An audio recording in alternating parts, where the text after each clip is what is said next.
Hello students, जैसा कि lifelines of national economy के पहले वीडियो में आप लोगों को जो है ट्रांसपोर्टेशन के तीनों वेज को क्लासीफाई करके बताया गया, लैंडवेज, वाटरवेज एंड एयरवेज। लैंडवेज में हम लोगों ने मेनली डिस्कस किया था रोडवेज के बारे में, और रोडवेज के भी जो टाइप्स हैं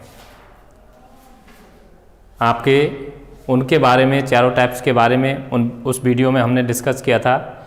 यहाँ पर हम डिस्कस करेंगे मीन्स ऑफ ट्रांसपोर्टेशन के जो अदर वेज हैं, लैंडवेज के तीनों form, roadways, railways and pipelines and waterways और एयरवेज।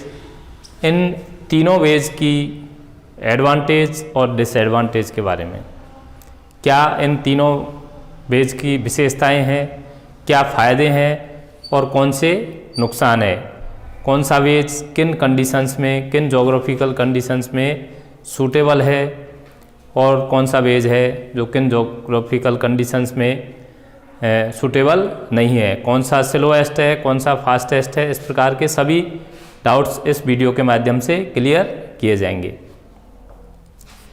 तो यहाँ पर सबसे पहले हम लैंडवेज के तीन टाइप्स जो हैं, रोडवेज, रेलवेज एंड पाइपलाइंस, इसमें रोडवेज के एडवांटेज और डिसएडवांटेज, क्योंकि क्वेश्चंस जो बनते हैं वो या तो एडवांटेज डिसएडवांटेज टाइप्स बनते हैं या फिर कंपेयर करवा लिया जाता है टू वेज के बीच में, इस टाइप के ही बनते हैं।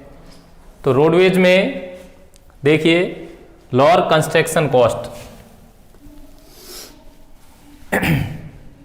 कंस्ट्रक्शन कॉस्ट जो है वो बहुत ही कम आती है रोडवेज अर्थात सड़कों के निर्माण में। किनके तुलना में? रेलवेज की तुलना में, एयरवेज की तुलना में। एयरपोर्ट्स बनाने में, पाइपलाइंस को बिछाने में और रेलवे लाइंस को बिछाने में जो कंस्ट्रक्शन कॉस्ट आती है उसकी तुलना में सड़कों को बनाने में कंस्ट्रक्शन कॉस्ट कम आती है। सेकंड जो पॉइंट है शॉर्ट डिस्टेंस, रोडवेज जो है ये door to door service provide करवाती है, अर्थात हम अपने घर से किसी शहर के लिए, कहीं के लिए भी बसों के माध्यम से या जो है सड़क परिवहन, रोड ट्रांसपोर्टेशन के अदर किसी माध्यम से जा सकते हैं। जबकि एरोप्लेन में यात्रा करने के लिए एयरपोर्ट पहुंचना होगा, रेलवे में ट्रेवल करने के लिए रेलवे स्टेशन पहुंचना होगा। ऐसी कंडीशन रोडवेज में नहीं होती। रोडवेज की कनेक्टिविटी डोर टू डोर सभी जगह के लिए अवेलेबल होती है, क्योंकि रोड्स लगभग सभी जगह बने हुए होते हैं, मेटल फॉर्म में या अनमेटल फॉर्म में। Link between railway station, airport and C port. C port, airport और रेलवे स्टेशन, यहाँ तक तो जैसे रेलवे प्रोवाइड करवा देती है अपनी सर्विसेज रेलवे स्टेशन तक, गुड्स की भी और पैसेंजर्स की भी रेलवे स्टेशन छोड़ेगी वो। एयरवेज जो सर्विस है, एरोप्लेन्स वगैरह हैं, वो एयरपोर्ट तक छोड़ेंगे चीज़ों को। वाटरवेज के माध्यम से सीपोर्ट्स जो हैं वो गुड्स को सीपोर्ट्स तक छोड़ते हैं। उसके बाद में देश के डिफरेंट पार्ट्स में, डिफरेंट लोकेशंस में ये सारी चीज़ें, गुड्स जो पहुंचती है वो रोडवेज, मेनली रोडवेज के माध्यम से ही पहुंचती है शॉर्टेस्ट डिस्टेंस में। लॉन्गेस्ट डिस्टेंस वाली बात है तो वहाँ पर रेलवेज भी काम में आती है, लेकिन रेलवे मेन लोकेशन तक चीज़ों को या पैसेंजर्स को नहीं पहुंचा पाती है, क्योंकि संभव ही नहीं है कि रेलवे लाइन प्रत्येक जगह के लिए बिछाई जा सके। Can be laid anywhere slopes mountains.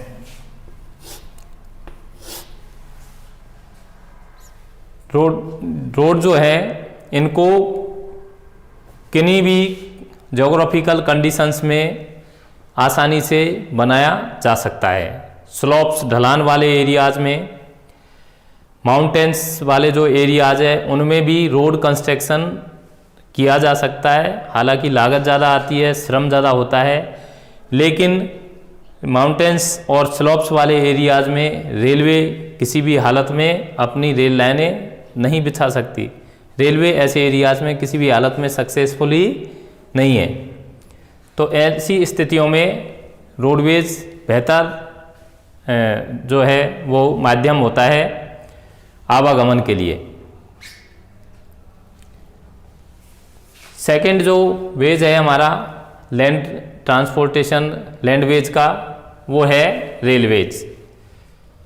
Railways जो है ये cheapest mode of transport for passengers.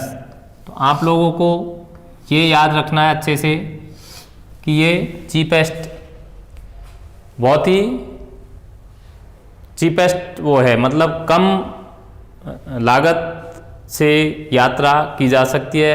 किराया जो होता है रेलवे का वो बहुत ही कम होता है पैसेंजर्स के लिए, स्पेशली फॉर पैसेंजर्स। तो यात्री किराया अन्य जो वेज हैं उनकी तुलना में, स्पेशली रोडवेज, एयरवेज, इनकी तुलना में रेलवेज का जो किराया है वो बहुत ही कम होता है।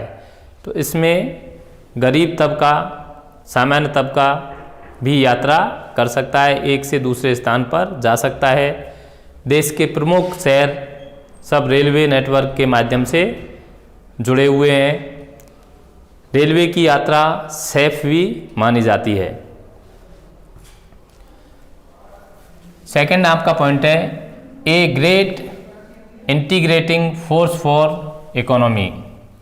Great integrating force for economy. तो रेलवे हमारे देश में स्टार्ट हुई 1853 से। फर्स्ट जो रेल थी वो चली मुंबई से थाने के बीच। पर्पज़ जो था अंग्रेज़ों का इनको डेवलप करने के पीछे, वो था अपने कॉमर्शियल हितों की पूर्ति करना। लेकिन इसका जो इनडायरेक्ट इफ़ेक्ट सामने आया वो ये था कि ये जो अपना पूरी जो कंट्री है ये इंटीग्रेटेड हो गई, कनेक्टिविटी बढ़ गई और लोग एक दूसरे से जुड़ गए थे एक नेटवर्क के माध्यम से। उनका जो साइड इफ़ेक्ट्स जो हुआ उसके माध्यम से एक इंटीग्रेशन हो गया और देश की जो इकोनॉमी है निश्चित रूप से उसके लिए लाइफलाइन का काम रेलवेज करती है। एक great integration force for economy, तो देश की अर्थव्यवस्था के लिए ये बेहतरीन इंटीग्रेशन, लोगों में कनेक्टिविटी बढ़ाने के लिए बहुत ही महत्वपूर्ण भूमिका रेलवे के द्वारा अदा की गई है। रेलवे को जैसा कि ऊपर लिखा हुआ है 16 जोन्स में डिवाइड कर रखा है इंडियन रेलवे को। 16 जोन्स के अलग अलग जगह पर हेडक्वार्टर्स हैं। Indian railway is largest public sector undertaking. भारतीय रेल जो है ये पब्लिक सेक्टर का सबसे बड़ा उपक्रम है। सबसे ज़्यादा एम्प्लॉयमेंट जो है वो इंडियन रेलवे प्रोवाइड करवाता है इंडियन सिटीजन्स को, अर्थात सरकारी क्षेत्र का सबसे बड़ा जो उपक्रम है वो रेलवेज है। थर्ड जो है वो है पाइपलाइंस में new found means of transportation. Pipelines में भी ट्रांसपोर्टेशन हो सकता है। बताइए कैसे? पाइपलाइंस के माध्यम से लिक्विड फॉर्म में चीज़ों को एक जगह से दूसरी जगह भेजा जाता है। जैसे कि एग्जाम्पल के रूप में हम ये ऐसे समझते हैं कि हमारे घरों में जो पानी आता है वो पाइपलाइंस के माध्यम से ही आता है। नल जो आते हैं पाइपलाइंस, पाइपलाइन जो बिछी हुई होती है उसकी साइज़ कम हो सकती है, और जब बड़े स्तर पर एक बेस के रूप में वर्क करें, ट्रांसपोर्टेशन के रूप में पाइपलाइंस को काम में लेते हैं, वहाँ बड़ी बड़ी लाइनें बिछाई जाती हैं। शुरुआती दौर में पाइपलाइंस जो है ट्रांसपोर्टेशन वे, ये वाटर ट्रांसपोर्टेशन के लिए काम में लिया जाता था। बड़े शहरों में वाटर की सप्लाई जो होती थी बड़ी पाइपलाइंस के माध्यम से, डैम्स से सिटीज़ तक पानी पाइपलाइंस के माध्यम से ही पहुंचता था। वर्तमान समय में वाटर के अलावा दूसरी जो चीज़ें हैं, मिनरल्स हैं, क्रूड ऑयल है, अदर लिक्विड फॉर्म्स के सॉलिड मटेरियल्स भी हैं जिनको कि लिक्विड में कन्वर्ट किया जा सके, उनका ट्रांसपोर्टेशन भी पाइपलाइंस के द्वारा किया जा रहा है। पाइपलाइंस जो वे है ये, इसमें कोई ट्रैफिक बैरियर्स नहीं होते। एक एक करके हम सारे पॉइंट्स को देखते हैं। New found means of transportation, transportation का नया तरीका है। Maintenance cost is lower. Pipelines वे की सबसे बड़ी विशेषता यह है कि इसमें मेंटेनेंस कॉस्ट जो है वो एकदम नहीं आती या बहुत कम आती है, क्योंकि एक बार पाइपलाइंस बिछा दी, उन पाइपलाइंस में होकर के जनरली ज़मीन के नीचे होके बिछाई जाती हैं, उनमें होके लिक्विड फॉर्म में ट्रांसपोर्टेशन लिक्विड थिंग्स का होता रहता है। कोई मेंटेनेंस कॉस्ट उनमें नहीं आती है तो बहुत ही कम आती है। Solids can be transported when converted into salary. Salary means होता है कि सॉलिड फॉर्म के जो मिनरल्स हैं उनको उनमें पानी मिला करके, वाटर मिक्स करके और उनको लिक्विड फॉर्म में कन्वर्ट कर दिया जाता है, और उन सॉलिड चीज़ों को भी पाइपलाइंस के माध्यम से एक स्थान से दूसरे स्थान पर भेज दिया जाता है। There is no traffic barriers. अब देखिए इस ट्रांसपोर्टेशन की सबसे बड़ी विशेषता, सबसे बड़ा एडवांटेज जो है, जनरली ट्रैफिक बैरियर्स जो हैं रोडवेज में विशेष देखने को मिलते हैं। रेलवेज़ के अंदर भी ट्रैफिक बैरियर्स होते हैं, हमेशा सिग्नल्स नहीं मिलते सभी ट्रेनों को। एयरवेज में भी ऐसी प्रॉब्लम हो सकती है, वाटरवेज में भी हो सकती है, लेकिन पाइपलाइंस में कोई ट्रैफिक बैरियर्स नहीं होते। अर्थात इसमें शेड्यूल्ड टाइम में जो है वो सप्लाई निर्धारित स्थान पर पहुंचना लगभग तय ही होता है। Second way, landways, waterways and airways इस एंगल से, क्योंकि अभी तक हमने तीनों जो वेज पढ़े हैं ये लैंडवेज के टाइप्स हैं। अब हम देखते हैं वाटरवेज को। वाटरवेज अर्थात जलमार्ग, ये चीपेस्ट मीन ऑफ ट्रांसपोर्ट है। चीपेस्ट मीन ऑफ ट्रांसपोर्ट, सबसे सस्ता तरीका है ट्रांसपोर्टेशन का। एंड हम ये भी कहें तो शायद अतिशयोक्ति नहीं होगी कि ये oldest mean of import export का भी रहा है। बहुत पुराने समय से वाटर वेज को काम में लिया जाता रहा है इंपोर्ट एक्सपोर्ट के हिसाब से। ओल्डेस्ट भी है एंड चीपेस्ट भी है। सबसे सस्ता है क्योंकि इसकी लागत किसी प्रकार का कोई रोड बनाने की या रेलवे ट्रैक बनाने की ज़रूरत नहीं होती। 2 टाइप्स में इसको हम क्लासीफाई कर सकते हैं, एक देश के अंदर और दूसरा देश के बाहर, international waterways and national waterways. National waterways में रिवर्स, कैनाल्स और उनके माध्यम से जो होता है ट्रांसपोर्टेशन वो, और इंटरनेशनल में एक्सपोर्ट इंपोर्ट जो होता है हैवी गुड्स का, वो चीज़ है जो 2 देशों के मध्य में होता है, लंबी दूरी का होता है, बड़े जहाज़ों के माध्यम से भारी चीज़ों को लेना और लाना आसान होता है। Most suitable for carriage heavy and bulky goods. भारी सामान को एक स्थान से दूसरे स्थान तक पहुंचाने में रोडवेज की उतनी कैपेसिटी नहीं होती, ट्रक की क्षमता, ट्रक हैं या और भी कोई गुड्स व्हीकल है उनकी क्षमता सीमित होती है।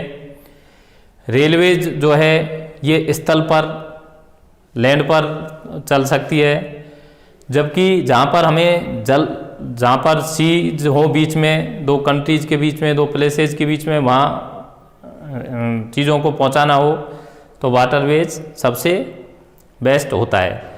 सबसे सस्ता इसलिए होता है कि एक जो जहाज़ है पानी का, उसमें कई ट्रेन्स के जो वैगन्स है उतना मटेरियल रखा जा सकता है और किसी भी प्रकार का कोई कंस्ट्रक्शन कॉस्ट उसमें आती नहीं है, इसलिए चीपेस्ट वे है।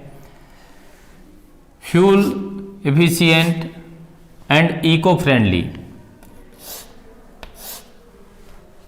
फ्यूल एफिशिएंट, इसमें ईंधन के रूप में जो है क्रूड ऑयल है, पेट्रोलियम प्रोडक्ट्स है, वो बहुत ही कम यूज़ होते हैं।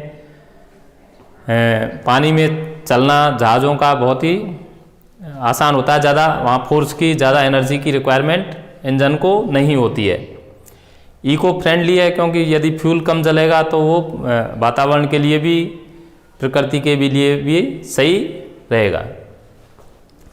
अब हम देखते हैं एयरवेज को। एयरवेज जो है ये हमारे देश में एयर ट्रांसपोर्टेशन नेशनलाइज्ड इन 1953। इस तरह के शॉर्ट टाइप के क्वेश्चंस बनते हैं 1 नंबर वाले, तो इन चीज़ों को भी आप लोगों को अच्छे से याद रखना है। जो भी सन है उनमें इम्पोर्टेंट जो सन है सिर्फ उन्हीं को याद रखें, बाकी ज़्यादा सनों के चक्कर में तो हम लोग जो काम की चीज़ें हैं उनको भी ढंग से कवर नहीं कर पाते। तो जो इम्पोर्टेंट सन है वो हम हमारे वीडियोज़ में आपको बराबर बताते रहेंगे। एयरवेज जो है ये फास्टेस्ट है, सबसे तेज़ है, नया तरीका है जिसको कि बहुत ज़्यादा लंबा समय नहीं हुआ है, मतलब 100-150 वर्ष से ही, और ज़्यादा यूज़ में ये वर्तमान समय में आने लगा है। फास्टेस्ट है, सबसे तेज़ है, एक जगह से दूसरी जगह, एक देश से दूसरे देश या एक कॉन्टिनेंट से दूसरे कॉन्टिनेंट में पहुंचने में बहुत ज़्यादा समय नहीं लेता, सबसे ज़्यादा फास्टेस्ट है, सबसे ज़्यादा कंफर्टेबल है, आरामदायक सफ़र होता है, एंड सबसे ज़्यादा प्रेस्टिजियस है, प्रतिष्ठा का भी माना जाता है। तो Airways fastest, comfortable and prestigious. Second जो पॉइंट है, can cover difficult areas. Difficult जो एरियाज हैं उनको भी एयरवेज के माध्यम से कवर किया जा सकता है और किया जाता है, जैसे mountains areas, seas, desert and forests. इन एरियाज में रोडवेज को डेवलप करना, रेलवेज को डेवलप करना संभव नहीं होता, वहाँ पर भी हम एयरवेज के माध्यम से आसानी से पहुँच सकते हैं। Provides help during floods and earthquakes. And other natural disasters. बाढ़ के दौरान, भूकंप के दौरान और अन्य प्रकार की नेचुरल डिजास्टर्स के दौरान जब दूसरे वेज के माध्यम से लोगों तक हेल्प पहुंचाना संभव नहीं हो पाता, ऐसी स्थिति में एयरवेज के माध्यम से लोगों की मदद की जाती है, डिफ़िकल्ट एरियाज़ में पहुंचा जाता है। जैसा कि आप लोग नेचुरल डिजास्टर्स के टाइम पे टीवी न्यूज़ वगैरह और उनमें देखते हो, उस पीरियड में ये विशेष हेल्पफुल होता है। अब हम डिस्कस करेंगे डिसएडवांटेज। अब तक हमने डिस्कस किया एडवांटेज के बारे में, तो जो पूरे 5 वेज हैं उनके एडवांटेज हमने डिस्कस किए। अब हम डिस्कस करेंगे इन पूरे 5 वेज के डिसएडवांटेज के बारे में। चूँकि क्वेश्चन एडवांटेज किसी का भी पूछा जाए, यदि आप लोग इस चार्ट को अच्छे से याद कर लेते हो, निश्चित रूप से आंसर दे पाओगे। एडवांटेज भी है इसमें सभी के और डिसएडवांटेज भी है। तो डिसएडवांटेज में हम सबसे पहले देखते हैं रोडवेज का। रोडवेज के क्या डिसएडवांटेज, क्या डिफ़िकल्टीज हैं। Large volume of traffic. तो देखिए, सबसे पहला जो डिसएडवांटेज, जो आप लोग भी अपनी डे टू डे लाइफ में ऑब्जर्व करते हो, खुद महसूस करते हो, हर आदमी महसूस करता है, हम भी महसूस करते हैं, तो वो है ट्रैफिक बैरियर्स एंड कंजस्टेशन। रोड्स की साइज जो है वो कम है और साधनों की संख्या काफ़ी ज़्यादा बढ़ती जा रही है, जिसकी वजह से रोड्स पर जाम के हालात रहते हैं और एक स्थान से दूसरे स्थान पर पहुंचने में हमें अपेक्षाकृत बहुत ज़्यादा समय लगता है। सेकेंड पॉइंट है अनमेटल्ड रोड्स। पिछले वीडियो में आपको बताया था कि रोड्स का जो क्लासिफिकेशन है मटेरियल के बेसिस पर, वो 2 टाइप में है, मेटल्ड एंड अनमेटल्ड। तो जो रोड्स हम देखते हैं डामर के बने हुए या पक्के जो भी रोड्स हैं, किसी दूसरी चीज़ के भी बने हुए, वो सब मेटल रोड्स हैं। और कच्चे जो रास्ते हैं जो एक दूसरे गांव को जोड़ते हैं, वो सब अनमेटल्ड रोड्स हैं। तो अनमेटल्ड रोड्स जो हैं, जो कि हमारे देश के जो रोड्स हैं उनके लगभग 50% हैं, उनमें रेनी सीजन में ट्रांसपोर्टेशन संभव ही नहीं होता। क्यों? क्योंकि रेनी सीजन में उनमें पानी भर जाता है और उसमें होकर के साधन कोई भी निकालना लगभग मुश्किल होता है। अनमेटल्ड रोड्स हो गया। Most of bridge are narrow and old.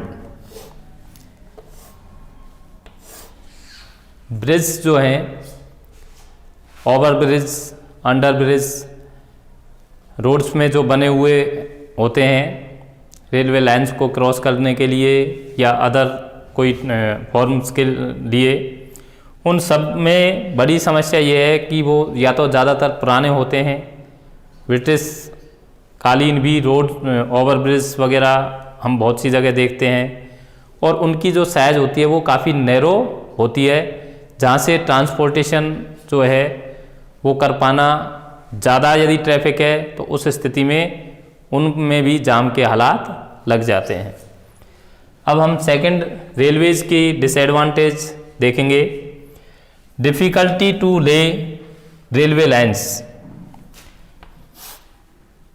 तो रेलवे लाइंस को स्पेशली जब इनको कंस्ट्रक्ट किया जाता है रेलवे लाइंस को, उस समय बहुत सी डिफ़िकल्टीज आती हैं। किन एरियाज़ में? Specially forest, mountains and desert areas में।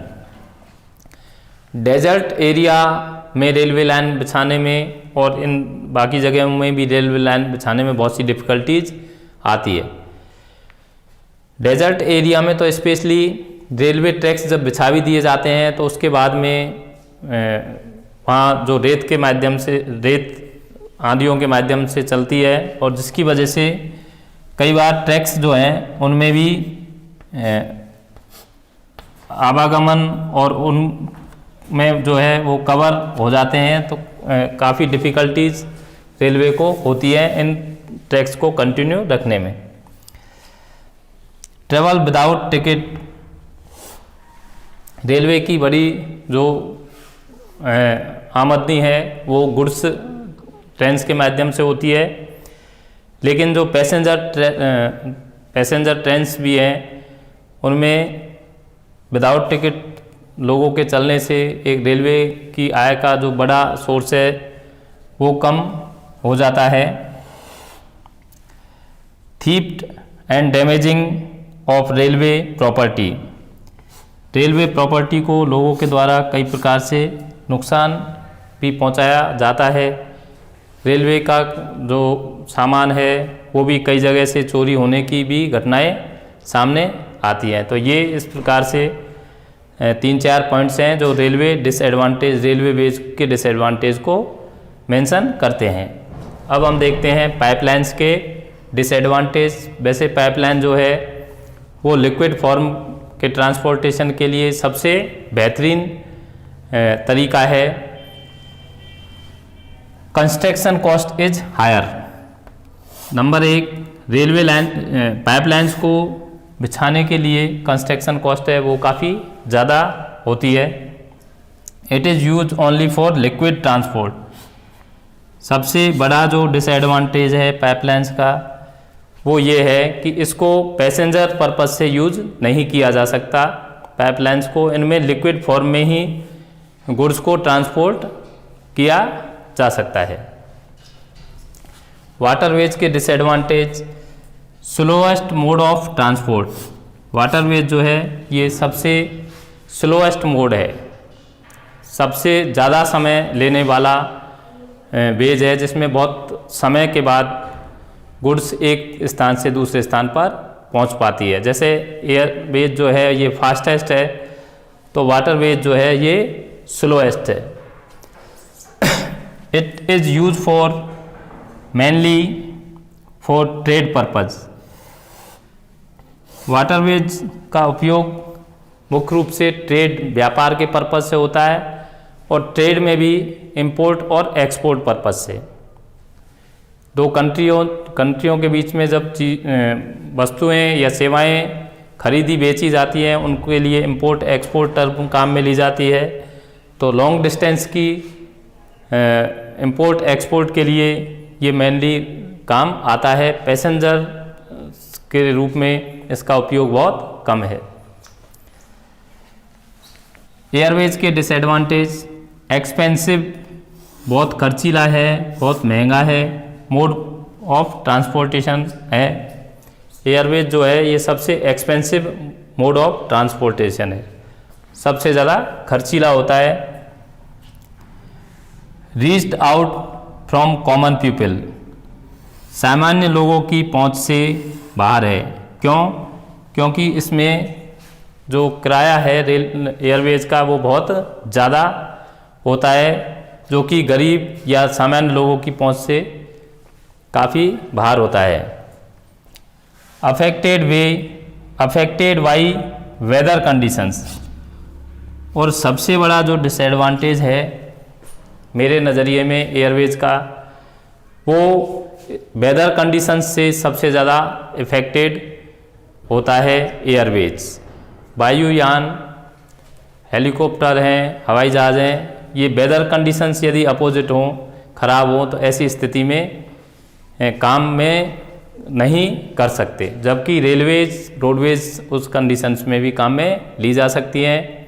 तो ये चार्ट आप लोगों को पूरा एक्सप्लेन करके बताया गया है। इसके आप लोग नोट्स बनाइए और इसको बेहतर तरीके से समझिए। इस चैप्टर का एक वीडियो और आप लोगों के लिए हम लेकर आएंगे।